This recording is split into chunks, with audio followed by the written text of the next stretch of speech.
Eis que o meu servo procederá com prudência, será exaltado e elevado e será muito sublime.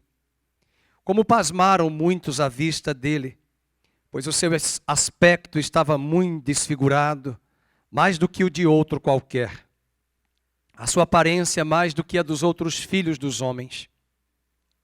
Assim causará admiração às nações. Os reis fecharão a sua boca por causa dele, porque aquilo que não lhes foi anunciado verão, e aquilo que não ouviram entenderão.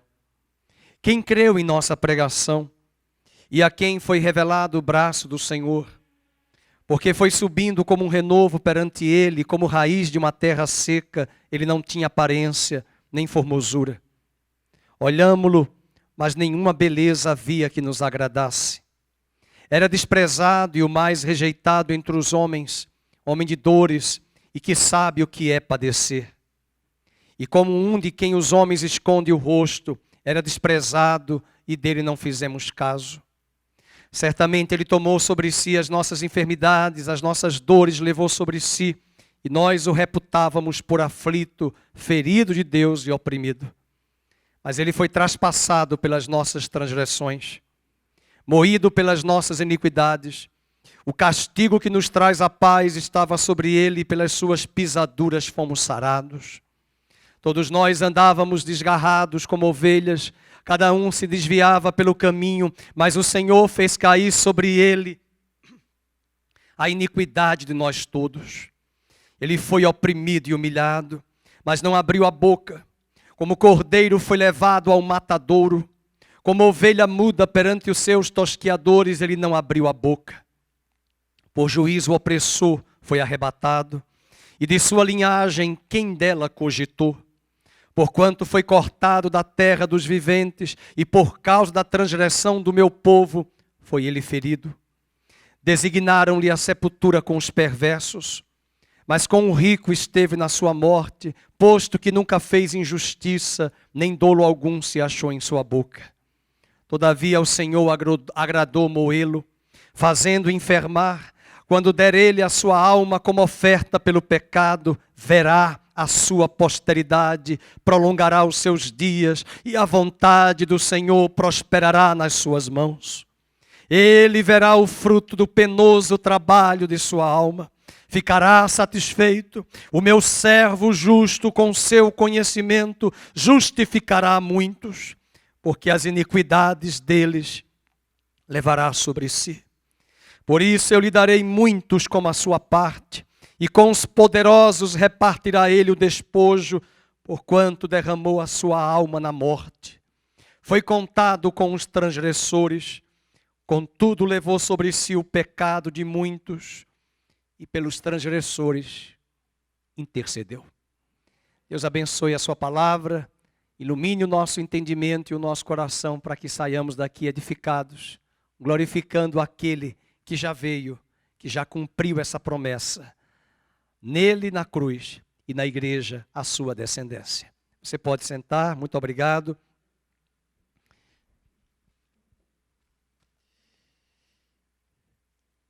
Um do monte mais alto da terra, cobiçado por tantos alpinistas, é o Monte Everest.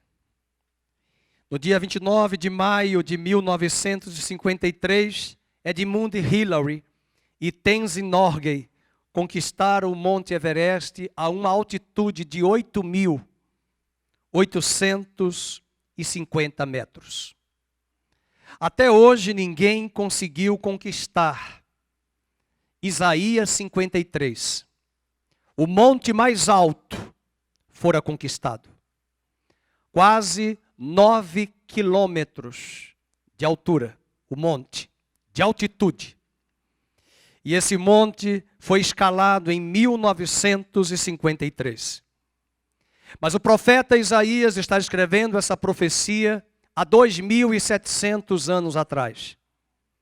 700 anos antes de Cristo nascer, o profeta proferiu as palavras deste livro. O profeta Isaías escreveu esse capítulo 52, do verso 13, embora ele não escreveu em capítulos, essa divisão veio a posteriori. Mas o capítulo 53 e o finalzinho do 52 foi o texto que o eunuco, em Atos dos Apóstolos, capítulo 8, perguntou a Filipe de quem se tratava esse texto. O Espírito Santo levou Filipe a revelar pelas Escrituras que aquela profecia de Isaías 53 e o finalzinho do 52 apontava para o Cordeiro perfeito. Conversando com hebreus, com judeus, durante 12 séculos da era cristã, até o século 12, a maioria dos rabinos olhava para esse texto e entendia que essa profecia era possivelmente sobre o Messias.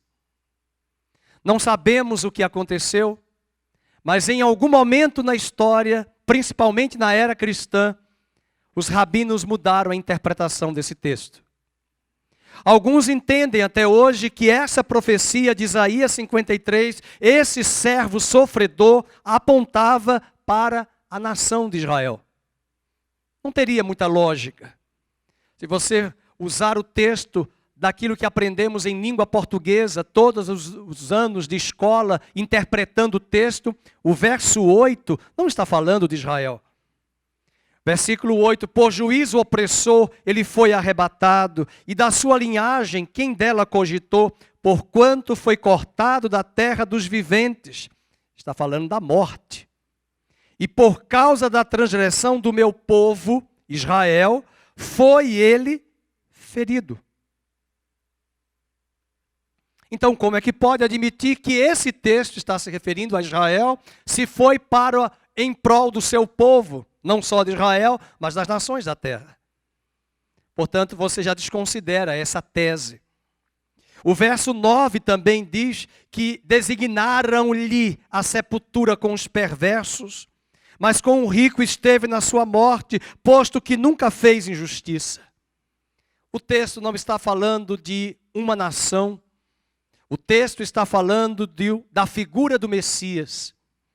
E é por isso que logo na sua Bíblia, as melhores traduções já colocaram, a partir do verso 13 do capítulo 52, o sofrimento vicário do servo do Senhor. Sua Bíblia deve ter a palavra vicário. Vicário quer dizer substituto, porque ele nos substituiu. Ele teve uma morte vicária. Agora imaginemos o que o profeta vai ter de visão. Ele vê alguém que era simplesmente homem, moído, pisado, traspassado, sepultado, morto, mas também ressuscitado e glorificado. Esse homem, Messias, o servo sofredor, ele vai escalar esses degraus que nós chamaríamos esse Monte Everest, rumo para a eternidade, não apenas para ele comparecer diante de Deus como filho do homem, mas para levantar uma descendência, eu e você, homens e mulheres comprados pelo seu sangue, que um dia escalariam a eternidade, graças a ele, o único homem nascido de mulher, perfeito, sem pecado, que escalou na nossa alegoria esse Monte Everest, rumo para a eternidade. O profeta Isaías vai trazer no versículo 13 vários pontos, e eu quero que você anote 5 pontos importantes que são os degraus do que ele fez por nós. Mas eu quero que você saia do século 21, não vamos assistir ao filme De Volta para o Futuro, mas eu quero que você saia do século 21 e se transporte para 2700 anos atrás, quando Isaías escreveu esse texto. 700 anos antes de Cristo nascer, Isaías escreveu esse texto. E a primeira visão que ele terá é a figura da exaltação desse servo que seria um dia exaltado, embora pareça uma inversão, porque o último ponto é que ele será vindicado, glorificado e exaltado, mas ele começa no versículo 13, eis que o meu servo procederá com prudência, será exaltado e elevado e será muito sublime. O verso 13 traz aí o primeiro aspecto, a exaltação. ele será exaltado, apontando para o futuro. Ele seria exaltado após a ressurreição, à destra de Deus Pai. O autor de Hebreus diz que quando ele compareceu e entrou no Santo dos Santos, o Pai disse para ele: tu és agora o meu filho, eu hoje te gerei e tu serás outra vez introduzido à terra como primogênito de uma nova criação. Ele seria exaltado, ele seria muito sublime. E as nações ficariam estupefatas, no verso 14, porque diz o verso 14, como pasmaram muitos à vista dele, pois o seu aspecto estava muito desfigurado. Esse era o aspecto da cruz. A sua aparência mais do que a dos outros filhos dos homens. E o que vai causar admiração às nações, no verso 15, é que aquele servo, que quase não tinha aparência humana, que estava na cruz moído pelos nossos pecados. Aquele tronco de Jessé, que agora só era simplesmente um toco. Você já viu um toco de uma árvore? Eu tive uma grande infecção uma vez quando eu era criança, quase adolescente, 12 anos, tomando banho de rio, de água doce. Coloquei o meu pé, na hora que eu fui nadar, sentei a minha unha do meu dedo maior, do dedo do pé esquerdo, na madeira que estava na água. E aquele toco feriu o meu pé. Depois de 7 dias eu estava com uma baita de uma infecção. Tive febre. E até hoje não esqueço, tomei durante 15 dias antibiótico por causa de um toco. Que entrou abaixo da minha unha. E ali ficou instalado. E tive que arrancar a unha, extrair a unha. A dor de um simples toco. O texto vai nos mostrar que, ao longo da visão bíblica, de uma forma mais ampla, que Jesus, lá em Isaías capítulo 11, é também chamado tronco de Jessé. Tronco.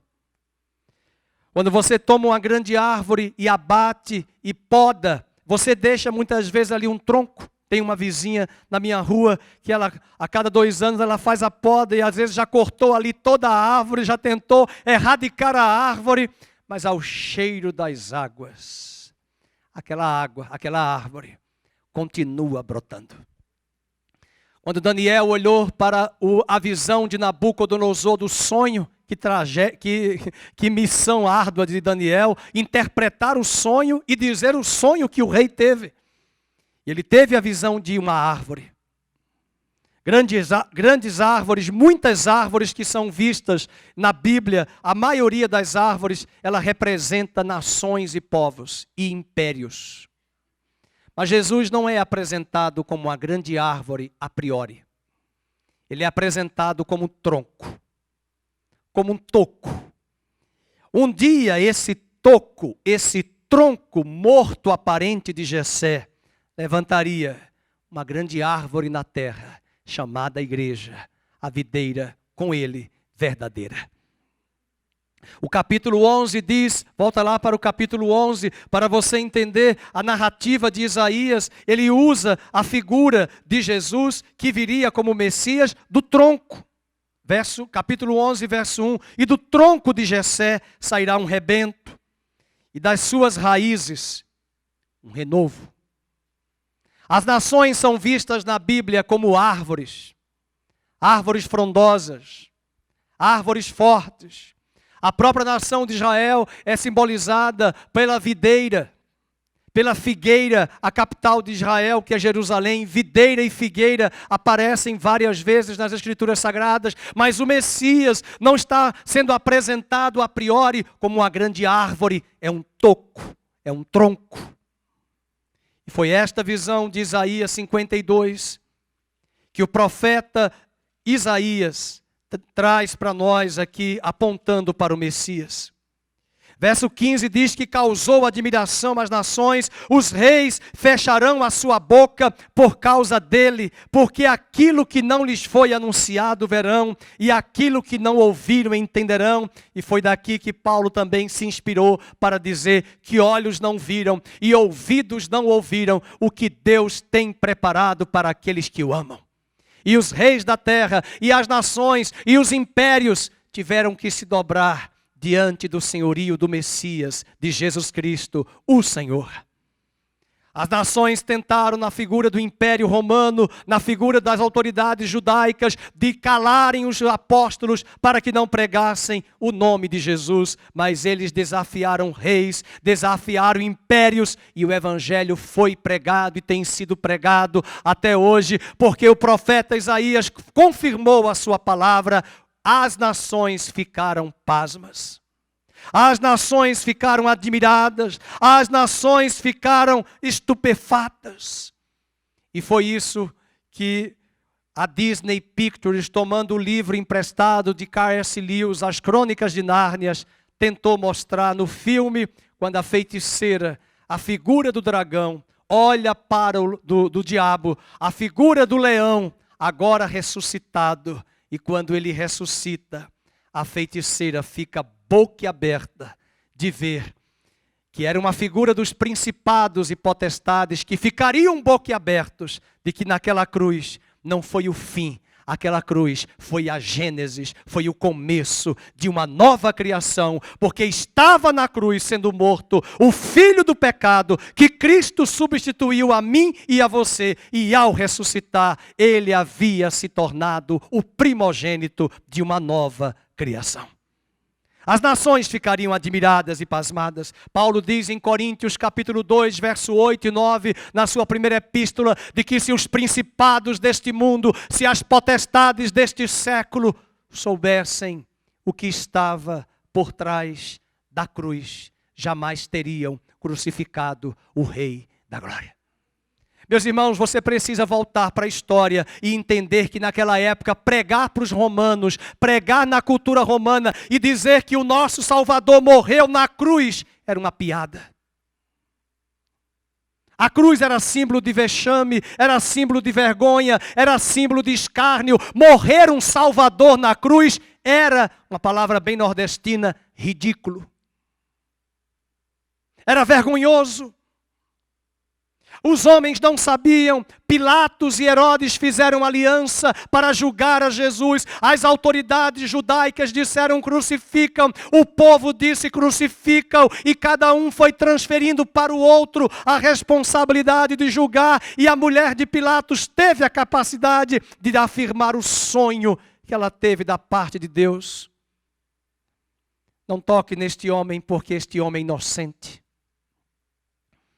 Mas tudo estava designado no arcabouço de Deus, no design de Deus. Ele já havia planejado. E em Atos capítulo 2, verso 22 em diante, quando o apóstolo Pedro vai pregar o primeiro sermão após a ressurreição, ele diz que a morte de Cristo não foi acidente. A morte de Cristo não foi provocada pelos judeus. A morte de Cristo foi designada na eternidade. E na presciência de Deus, ele estabeleceu os tempos e as épocas e o modus operandi e os sujeitos que estariam ali para condená-lo naquela cruz. Se as nações soubessem, jamais teriam crucificado o Rei da Glória. Eu costumo dizer que Satanás deve ter pego todas as garrafas de uísque, de cerveja e ter bebido na boate do inferno chamada Hell. Era o nome da boate.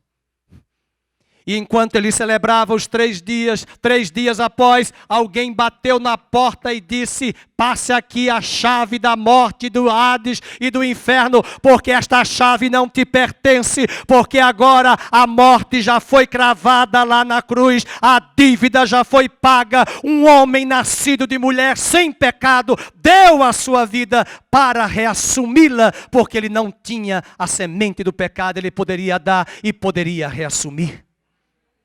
E é por isso que Apocalipse capítulo 1 diz que ele tem as chaves da morte e do Hades, porque só vai para o Hades quem estiver morto em Adão, mas ele já morreu a natureza adâmica, já levou sobre si a natureza adâmica, e quem recebe a Cristo tem a vida, não tem a morte, e não vai para o Hades, vai para a eternidade com Deus.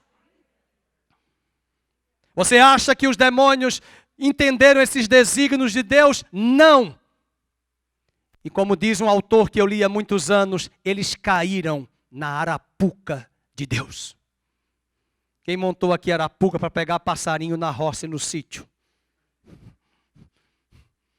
Tem alguns passarinhos que não caíam, não. Mas tinha muito passarinho fácil de cair. Eu peguei muitos nas minhas férias. Isso mostra a sabedoria de Deus, e é nessa mesma carta de Coríntios, capítulo 2, que Paulo vai dizer que a mensagem da cruz é loucura para os judeus, é escândalo para os gentios. E a sabedoria de Deus, a loucura de Deus é mais sábia do que a sabedoria dos homens. E Paulo estava falando isso porque ele estava afirmando a obra de Cristo na cruz é loucura. E é por isso que Isaías disse, as nações ficarão pasmas, as nações ficarão admiradas, e esse é o primeiro tópico, a exaltação, já apontando para após a ressurreição. Segundo aspecto é a humilhação. Ele foi humilhado como servo sofredor, verso 1 a 3. Quem creu em nossa pregação, a quem foi revelado o braço, veja, o braço do Senhor. O braço do Senhor estava com Israel quando ele tirou Israel do Egito. O braço do Senhor estava guiando Israel no deserto, coluna de fogo à noite e uma nuvem durante o dia. O braço do Senhor estava guiando o povo de Israel no Velho Testamento. Mas é interessante que ao mesmo tempo que é um braço, a mão do Senhor, o verso 2 diz, ele foi subindo como renovo perante ele e como raiz de uma terra seca. Olha o toco, olha o tronco morto, olha a árvore, olha o descendente de Jessé, olha o descendente de Davi, visto como homem, e olharam para ele naquela cruz e não deram nada. Jamais os judeus poderiam entender que aquele descendente do tronco de Jessé, aquele renovo que estava surgindo, aquele broto, aquele toco de uma raiz, de uma terra seca, era o Messias de Israel. Era melhor ter Herodes governador, era melhor ter Roma o imperador, do que simplesmente crer que aquele plebeu com sotaque do norte da Galileia era o Messias. Deus pega as coisas que não são para confundir as que são. Até os romanos tiveram a audácia de colocar na cruz rei dos judeus. Os judeus não aceitaram aquele rei. Ele era pobre, ele não tinha coroa, ele entrou montado no jumentinho. E naquela época Roma já tinha seus reis e imperadores montados em cavalos brancos. Ele é montado num jumentinho e entra em Jerusalém, assim como outros reis entraram, mas apenas a plebe aplaudiu, dizendo no domingo de Ramos, Hosana nas alturas. Mas a multidão e a nação e as autoridades religiosas devem ter visto e olhado para ele apenas como um broto de uma árvore morta, de uma terra seca, de uma raiz de uma terra seca. Verso 2, falando agora desse tipo de morte. Não tinha aparência, nem formosura. Olhámo-lo, mas nenhuma beleza havia que nos agradasse. Verso 3, era desprezado, era o mais rejeitado entre os homens, era homem de dores, que sabe o que é padecer, o que é sofrimento. Verso 4, ele vai falar sobre a expiação. Então, o primeiro aspecto é a exaltação, Isaías 52, 13 e 15. O segundo aspecto é a humilhação, o servo sofredor, Isaías 53, 1 a 3. E nesse segundo aspecto nós temos o ministério dele, do verso 1 ao 3, a morte, nós vamos ver ainda no versículo 5 ao 8, e o sepultamento no verso 9. Veja, por exemplo, a expiação. Então, lembrando, a exaltação, a humilhação e agora a expiação. Vamos para o versículo 4. A expiação. Certamente ele tomou sobre si as nossas enfermidades, as nossas dores levou sobre si. E nós o reputávamos por aflito. Ele foi ferido de Deus e oprimido. É bom lembrar que hoje na Santa Ceia nós celebramos o cálice da nova e eterna aliança. É bom lembrar que quando ele tomou o cálice, ele disse: muito me alegro em beber convosco. Ele bebe o cálice, ele diz que estava alegre por participar daquele cálice, mas tem um detalhe. 1 hora depois ele vai para o Getsemane. E 1 hora depois ele diz: Pai, se possível, afasta de mim este cálice. O que estava acontecendo é que numa troca de aliança, num ritual de aliança, o que bebemos, a sua vida entra na do outro e a vida do outro entra em sua vida. Deus fez uma aliança com Abraão. Deus mudou o nome de Abraão e ele passou a ser Abrahão. Mas o Deus também passou a mudar, teve o seu nome alterado, porque agora ele vai ser conhecido como Deus de Abraão. Vimos aqui a aliança de Davi e Jonatas, eram uma alma gêmea, como 2 irmãos. E aí a morte de Jonatas faz com que Davi tome a iniciativa de proteger a descendência de quem? De Jonatas, que é Mefibosete. Por que isso? Porque é aliança.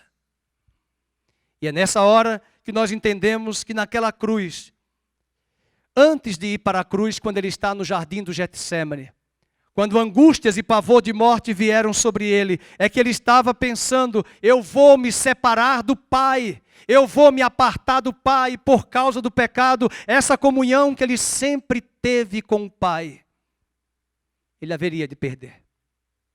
Porque na verdade era o nosso estado, nós que estávamos separados e que haveríamos de ser reconciliados, e ele que sempre esteve com o Pai, estaria separado do Pai, ao ponto que ele gritou na cruz: Elohim, Elohim, por que me desamparaste? Versículo número 5 vai nos dizer que ele foi traspassado pelas nossas transgressões. Traspassado quer dizer furado.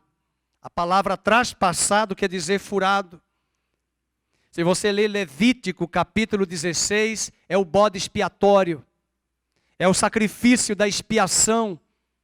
Daquela expiação que tinha que ser feita no dia do Yom Kippur, que é o dia do perdão. Era o dia em que a novilha vermelha, o bode expiatório, eram queimados. Uma oferta era colocada, o sangue, no Santo dos Santos, e a outra oferta era levada para o deserto, como bode expiatório. E esse bode levaria os nossos pecados para o deserto. Lembrando da palavra de Miqueias, que ele vai pegar os nossos pecados e lançá-los nas profundezas do mar. Todo o sacrifício de Levítico 16 é visto nesse capítulo 53, verso 5. Ele seria furado, ele teve as suas mãos e os seus pés. Há muitos que pensam que os pregos foram colocados aqui na palma da mão, mas não é. Eles foram colocados aqui entre os 2 ossos, entre o rádio, agora esqueci o nome dos ossos, rádio húmero, estou tentando lembrar o nome dos ossos da perna, dos 2 ossos aqui dos braços, do braço. E também não foi no pé, aqui, onde muitos colocam aqui o prego, jamais, porque ia se rasgar. Nós temos ossículos nas mãos, vários ossos. Mas o prego foi colocado aqui nessa região. Os pregos também foram colocados aqui nessa região, agora sim, entre a tíbia e a fíbula. Assim também entre os 2 ossos. E era dessa forma que eles eram crucificados, e o prego vazou. Foi traspassado, foi furado e moído pelas nossas iniquidades. Quando Jesus foi ao jardim do Getsemane, Lucas, que era médico, disse que Jesus suou gotas de sangue. Significa dizer que ele teve um nível de pressão arterial tão grande que os vasos terminais na nossa pele fizeram o sangue fluir. Tamanha era a pressão. Eu li um livro uma vez de um médico e um juiz mostrando sobre a morte de Jesus na cruz. A visão clínica médica e a visão jurídica do direito. E ele mostra como médico, o que aconteceu foi que o coração dele explodiu. Tamanha pressão, porque quando o soldado romano fere a Jesus de lado, a Bíblia diz que João viu quando saiu água e sangue. O texto vai nos mostrar que no versículo 6, todos nós andávamos desgarrados como ovelhas, falando de mim e de você, cada um se desviava pelo caminho, mas o Senhor, Deus, com S maiúsculo, Adonai, fez cair sobre ele a iniquidade de nós todos. Queria que você marcasse esse versículo, para que todas as vezes que você avistar alguém chorando por Jesus na cruz, com dó e com pena, eu gostaria que você explicasse para a pessoa que você não tem que ter dó dele, ela não tem que ter dó dele, porque na verdade quem estava ali não era ele, era você e aquela pessoa. Diz que ele levou sobre si a iniquidade de nós todos, e é por isso que o Pai deu as costas para ele.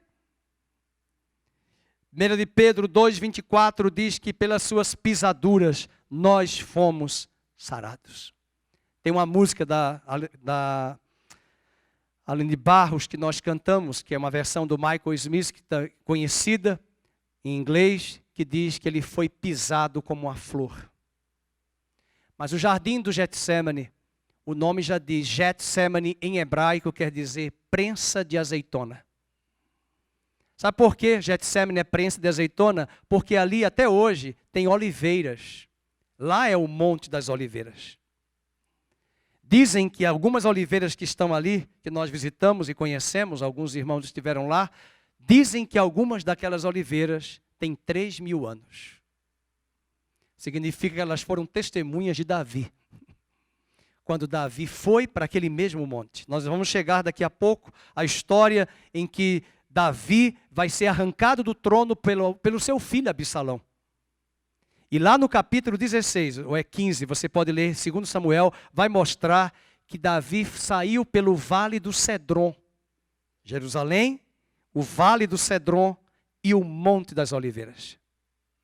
E diz a Bíblia que ele foi pelas encostas das oliveiras, depois que atravessou o Vale do Cedron. E foi naquele lugar que Davi chorou por Absalão ter o arrancado do trono. E a história se repetiu, porque Jesus celebrou a ceia e foi traído por Judas e beijado por Judas no Monte das Oliveiras, no jardim do Getsemane, onde ele estava acostumado a ir ali para orar. E a Bíblia diz que essa mesma fase de humilhação que Davi passou, Jesus também enfrentou, mas a antítese também é verdadeira. Após a morte de Absalão, Davi volta para Jerusalém e recebe a coroa, e a minha Bíblia e a sua Bíblia também nos diz que quando ele voltar, ele colocará os pés sobre o Monte das Oliveiras e virá para a sua Jerusalém, se declarando que ele é o Messias e o Cordeiro de Deus e o Salvador de Israel. Ele foi, a prensa de azeitona funcionava assim, eles colocavam os sacos de azeitonas e uma prensa, daí o nome Getsemane, quer dizer prensa. E eles tinham 4 níveis de prensa. A primeira prensa extraía o azeite puro. O azeite que você gosta de oliva, para colocar na salada. O segundo azeite vinha para iluminar, trazer o azeite para colocar nas lamparinas. O terceiro azeite para ungir, pela ordem o segundo, né, para ungir as pessoas, os sacerdotes, ungir os móveis. O terceiro, a terceira prensa, o azeite para a lamparina. E a quarta prensa era só gordura para fazer sabão. As azeitonas eram pisadas. Ali também naquela época tinha lagares que pisavam as uvas. E as uvas sendo pisadas, os italianos sabem disso muito bem, as cascas e os caroços são retirados para ficarem à parte para se extrair o mosto, o legítimo suco da uva e o vinho, assim como as azeitonas são pisadas para serem extraídas ali os caroços e as cascas para tirar o puro azeite. Ele tinha que ser moído como azeitona, porque assim como a azeitona dar o melhor azeite, assim como a uva espremida dar o melhor suco e o melhor vinho, vinho e azeite são figuras do Espírito Santo. E o Espírito Santo, que é a vida de Cristo, que é o poder de Deus para transformar e mudar o homem, só poderia ser dado após a morte, ele ser moído e pisado e após a sua ressurreição. Se o primeiro aspecto é a exaltação, que as nações ficariam estupefatas, o segundo é a humilhação do servo sofredor, o terceiro é agora a resignação desse servo que vai ficar calado. O servo não questiona, o servo não tem a permissão de retrucar, ele deve ser submisso à vontade do seu Senhor. Quando Jesus compareceu diante de Pilatos, Pilatos perguntou para ele: o que é a verdade? Que pena que Pilatos não tinha estudado filosofia com Platão. Veio bem antes dele. E Platão vai buscar descobrir o que é a verdade. Sócrates, Platão, eram gregos, pagãos, estavam buscando a verdade e eles entendiam que a verdade nem sempre é o que está aqui, diante da TV e diante da internet. A verdade pode estar aqui. Mas Jesus era a própria verdade, era a própria sabedoria, estava diante dos olhos de Pilatos, e Pilatos pergunta: o que é a verdade? Ele poderia ter dito: eu sou a verdade, mas ele disse para os seus mais íntimos: eu sou o caminho, eu sou a verdade e eu sou a vida. Mas para as autoridades romanas, judaicas, ele permaneceu calado. E aqui eu trago uma boa dica para os irmãos. Não perca tempo gastando adrenalina, respondendo pessoas grossas, estúpidas na internet e nas redes sociais. Guarde seus lábios, guarde o seu coração. E toda palavra que o homem tem semeado. Ontem eu assisti um vídeo terrível que mandaram para mim, de uma manifestação que houve de pessoas mandando 2 pastores conhecidos no Brasil para aquele lugar. Em plena Paulista, dizendo horrores. E o pior, não foram só os nomes dos 2 pastores. Tomaram o nome de Jesus várias vezes. E eu simplesmente mandei para a pessoa que enviou a mim: tudo que o homem semear, o homem ceifará e colherá. O que fazer diante de uma manifestação como essa? Diga para o seu irmão: shut up, cala a boca. Sabe por quê? Porque ele é o nosso advogado. Porque ele é o nosso juiz. Porque ele é o nosso vingador. Alguém assistiu lá aquela seriado de desenho, né, que nunca terminava, tinha um vingador, mas é o vingador no sentido perfeito. Ele é o nosso vingador. Eu esqueci até o nome do desenho animado. Nem lembro. Alguém falou aí bem baixinho, eu não ouvi. A Caverna do Dragão. Olha que nome, né? Caverna do Dragão. O Renan falou, A Caverna do Dragão. Foi da minha época. Nós assistimos, nunca tem fim, nunca terminava, nunca chegava em lugar nenhum. Ficava revoltado, não vou assistir mais, que nunca chega no fim. Mas eu quero dizer hoje de manhã, você que está me ouvindo em casa e assistindo, ele é o nosso vingador. Ele fará justiça. Vamos perseverar, vamos esperar. E diz o texto que ele fica calado, verso de número 7. Ele foi oprimido, ele foi humilhado, mas ele não abriu a boca. Ele não abriu a boca, e como cordeiro foi levado ao matadouro, e como ovelha muda perante os seus tosquiadores, ele não abriu a boca. Em João 18:11, ele disse: eu não beberei o cálice que o meu pai me deu? Ele aceitou o cálice, ele ficou calado, e o silêncio falou muito mais alto, porque ele concordou com o Pai, porque era a vontade do Pai que ele fosse à cruz. Isso fala o 4º ponto, a resignação do servo, de um servo que mantém-se calado e obedece até a morte, e morte de cruz. O verso de número 10 vai falar agora que ele ficaria satisfeito. É por isso que o verso 10 fala numa figura de linguagem da azeitona e da uva que foi espremida. Veja o verso 10. Todavia ao Senhor agradou o quê? Moê-lo, porque Getsemane é para moer, prensar azeitona e uvas. E fazendo enfermar, quando der ele a sua alma como oferta pelo pecado, está aqui a resposta que Lutero precisava saber. quem matou Jesus não foram os judeus, foi o nosso pecado. Mas ao mesmo tempo, a sua vindicação, Deus vai vindicar, Deus vai confirmar, porque lá na cruz, Deus vai aniquilar o pecado, Ele vai julgar o crime que é o pecado, porque o salário do pecado é a morte, mas ao mesmo tempo ali naquela cruz, o sacrifício vai ser aceito, porque quem está ali é o Filho do homem que não tem a semente do pecado, e a sua vida poderia ser aceita, e ele poderia ressuscitar, reassumir, ressuscitar, e gerar agora uma nova descendência, e diz o versículo de número 10, ele verá a sua posteridade. Por favor, marque na sua Bíblia, porque eu estou vendo o seu nome aí. A Célia vai colocar até o óculos. Verá a sua posteridade e prolongará os seus dias. Sabe quem é a posteridade aí? Põe aí na sua Bíblia. A igreja. A igreja, a sua posteridade, a sua descendência. Jesus não teve filhos. Ele não se casou com uma mulher para ter filhos. Ele poderia, mas ele sabia que a sua missão era curta nesta terra, que tinha uma missão muito óbvia, mas muito clara, mas ele ia gerar filhos para Deus.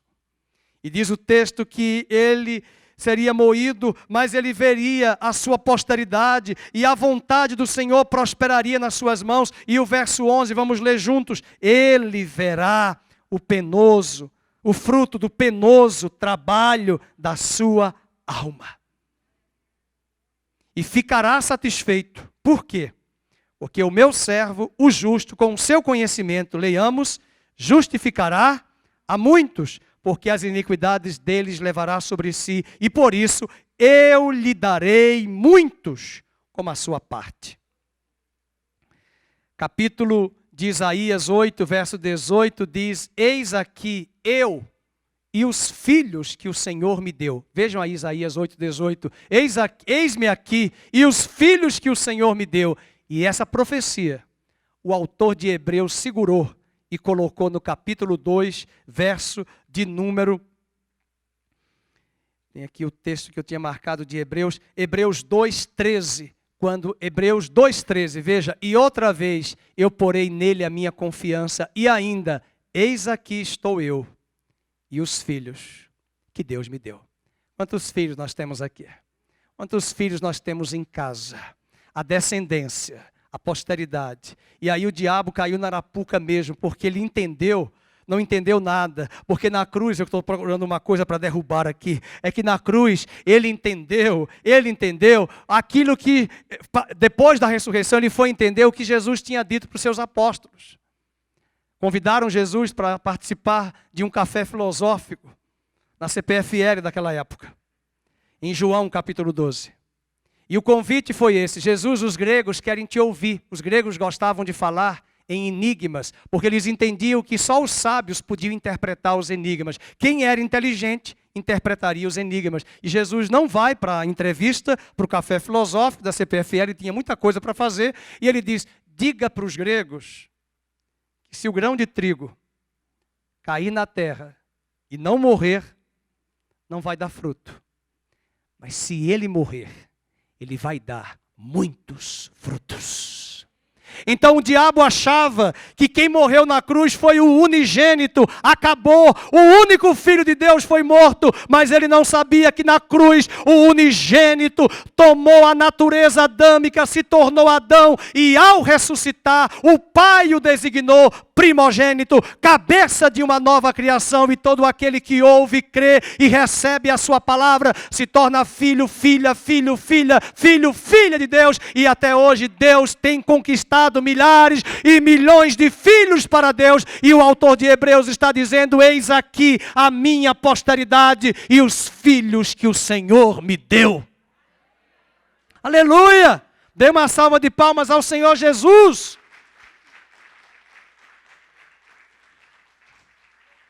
A morte naquela cruz não foi o fracasso, e é por isso que o versículo 12, por isso eu lhe darei muito. Põe aí o seu nome, Andréia. Verso 12, por isso eu lhe darei muitos como a sua parte. Sei que a hora já avançou, mas tem tanta coisa boa para dizer aqui. Até a sepultura dele está dita, até com quem ele seria crucificado está dito. Veja o verso 9: designaram-lhe a sepultura com os perversos, porque ele morreu ao lado de 2 ladrões. Mas foi com a sepultura de José de Arimateia, que era um homem riquíssimo, que juntamente com Nicodemos tiraram ele da cruz após ele ter sido morto e levaram ele para o túmulo de José de Arimateia, que era rico, e coloca o corpo dele ali após as mulheres terem colocado perfume e mirra. E diz o texto no verso 9, que ele nunca fez injustiça, e aquilo que a mulher de Pilatos falou, não se achou dolo algum nesse homem e em sua boca. O versículo 9 teve uma confirmação tríplice: o testemunho da mulher de Pilatos, o local onde ele seria sepultado e com quem, do lado de quem ele ficou crucificado. Bem, queridos, essa obra do servo trouxe satisfação, porque a morte do servo também satisfez a lei de Deus. O juiz tomou o lugar do criminoso e cumpriu os requisitos da sua própria lei. Deus disse que o salário do pecado é a morte. E o juiz que falou isso, decretou e se tornou, o próprio juiz, Deus, se tornou em Cristo o criminoso que haveria de pagar a dívida. E ali mesmo a oferta é aceita. Ele cumpre os requisitos da própria lei, é a morte, mas ele podia reassumir, porque ele não tinha, por direito de nascimento, a natureza do pecado. Por isso ele ressuscita, e por isso ele reassume a sua vida. E ele disse: vou dar a minha vida, e esse mandamento eu recebi do meu Pai, porque eu vou dar e vou reassumir a minha vida. Eu comecei a pregação falando que no dia 29 de maio de 1953, Edmund Hillary e Tenzin Norgay conquistaram o Monte Everest numa altitude de 8.850 metros na região do Himalaia, na Ásia.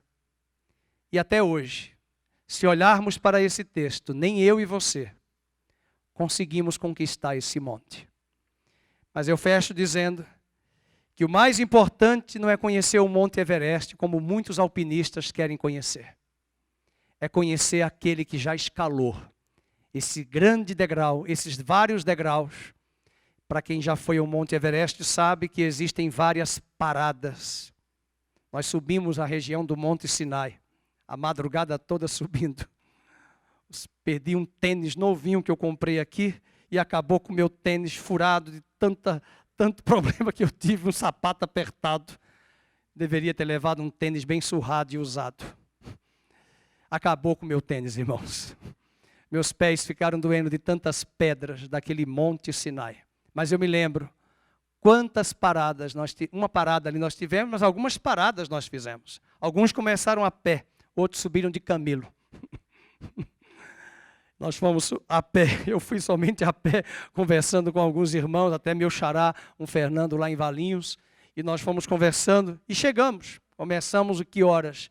11 horas da noite, chegamos 5 horas da manhã, vendo o Monte Sinai, o lugar onde Moisés estava e recebeu o decálogo.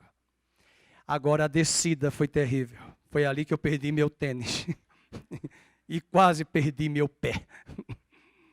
Eu não preciso subir o Monte Everest, a não ser que eu pratique o alpinismo. Eu só preciso entender que jamais eu vou poder conseguir, eu vou dar a minha vida e você dar a sua vida por alguém. E reassumir a sua vida. Jamais esse sacrifício será aceito porque nós somos filhos do pecado. Mas eu fecho dizendo que o homem perfeito já veio, já nasceu de uma mulher, veio na plenitude dos tempos, na cruz tornou-se filho do pecado e na ressurreição nos deu a possibilidade de sermos filhos de Deus. E este homem está vivo, assentado à direita de Deus Pai, vive para sempre, em breve voltará e em breve reinará sobre toda a terra. E desde aquela obra na cruz do Calvário, ele tem gerado filhos e filhas para Deus. A fé vem pelo ouvir e ele já escalou todas essas etapas deste monte de Isaías 53 e está exaltado à direita de Deus Pai. O mais importante é conhecê-lo pessoalmente, cuja conquista do pecado é o assunto principal desse capítulo que ele já conquistou. Existem pessoas que chegaram ao Monte Everest e foram levadas diretamente para a UTI, porque não conseguiram resistir à falta de oxigênio, a dificuldade de respiração naquela altitude.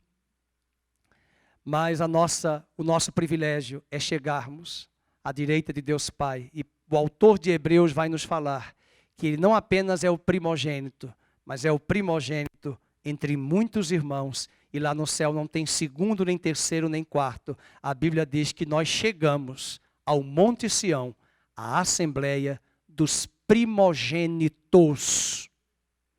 Eu só ouvi uma aleluia da irmã Bia. Dos primogênitos arrolados nos céus.